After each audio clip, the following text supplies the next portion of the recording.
tem que realmente alertar a população, né, que realmente existe um grande número de casos em mulheres jovens, né, com menos de 40 anos, principalmente, e tem estudos recentes, né, do BMJ Oncology, em 2023, soltou um estudo em que de 1990 a 2019 houve um aumento de 79% de casos de câncer em mulheres com menos de 40 anos.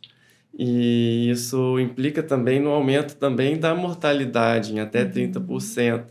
Então, e isso, se a gente projetar para frente, esses números acabam aumentando e tem muito a ver com a modernidade, né, dos últimos meio século para cá, né, em que as pessoas estão mesmo num ritmo de vida mais turbulento, as pessoas estão com um nível aí de estresse também, sedentarismo, obesidade, alimentação, déficits assim também de alimentares decorrente à alimentação moderna, com industrializados, a própria mulher, né, que está deixando para ter filhos em idade mais avançada, ou não tendo os filhos, às vezes cresce o número de mulheres nulíparas, né, e que não têm seus filhinhos, e isso tudo somado, né, à poluição, tabagismo, a álcool e dieta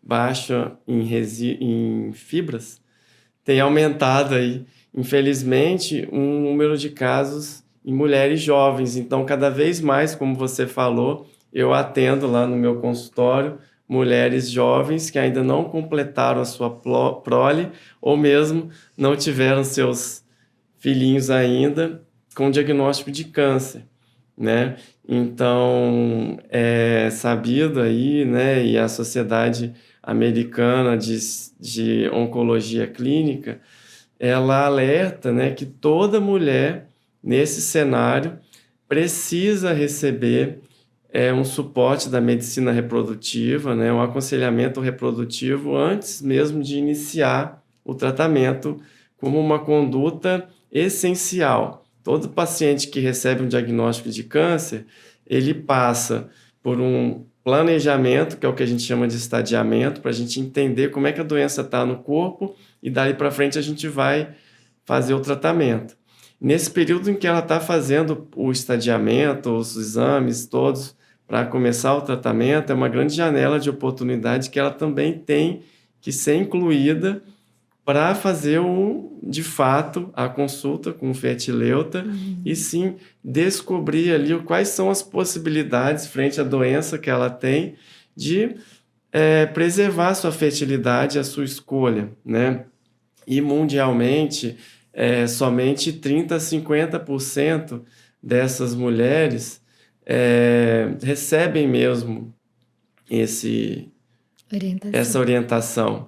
E no Brasil, esse número é menor, é 25%, ou seja, 1 em cada 4 recebem adequadamente essa possibilidade, né, essa orientação de preservar a sua fertilidade, e 75%, né, 3 em cada 4, não recebem nenhuma orientação, né? Então, como isso é importante para a mulher. Por que você acha que isso acontece ainda? É uma questão, né?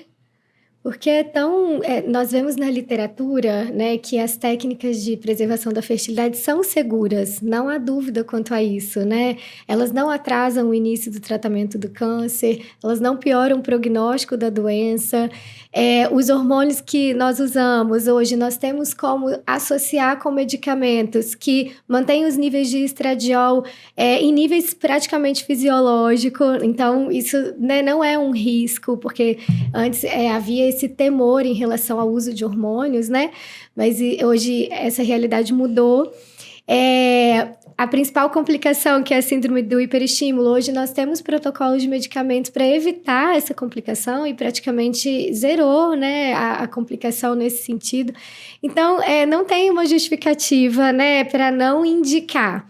nós não sabemos se a paciente vai conseguir fazer o tratamento por conta de custo, por conta de talvez estar muito abalada emocionalmente com a notícia, com tudo que ela precisa fazer, né, para iniciar o tratamento do câncer, e está muito focada naquele momento em resolver a doença, isso é fato.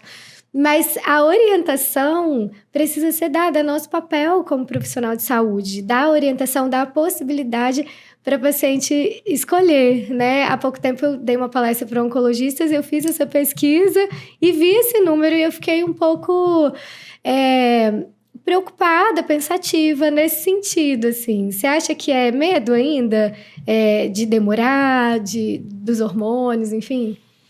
Eu acho que é um somatório, assim, tem a ver com o próprio paciente, né? Então, esse podcast é importante para alertar as mulheres mesmo, né? Sim. Porque é a informação que passa de uma pessoa para outra, né? Sim. E eu acho que é cultural, né? Tem um estigma do câncer, das pessoas acharem mesmo, poxa, eu tenho câncer, então é o fim.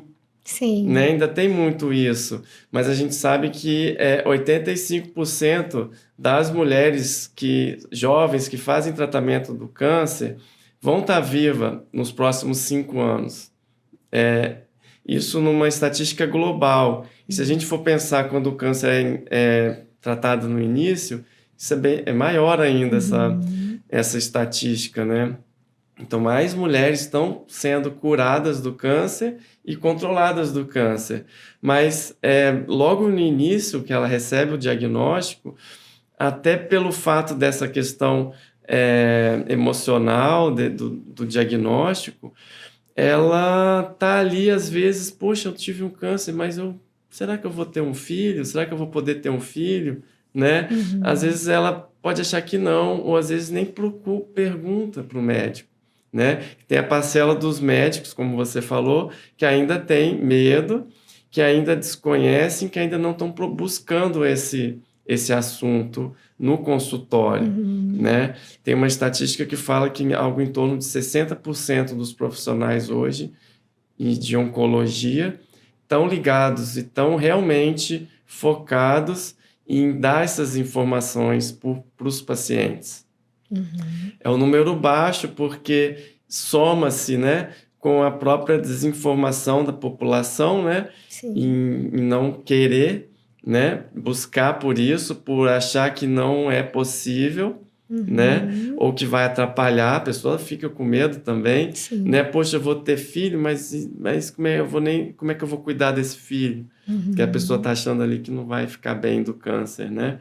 Então, hoje a gente sabe que o fato da mulher entrar na menopausa precoce, ou mesmo de não completar a sua paridade, né, ou a sua prole, é muito mais impactante emocionalmente para a mulher do que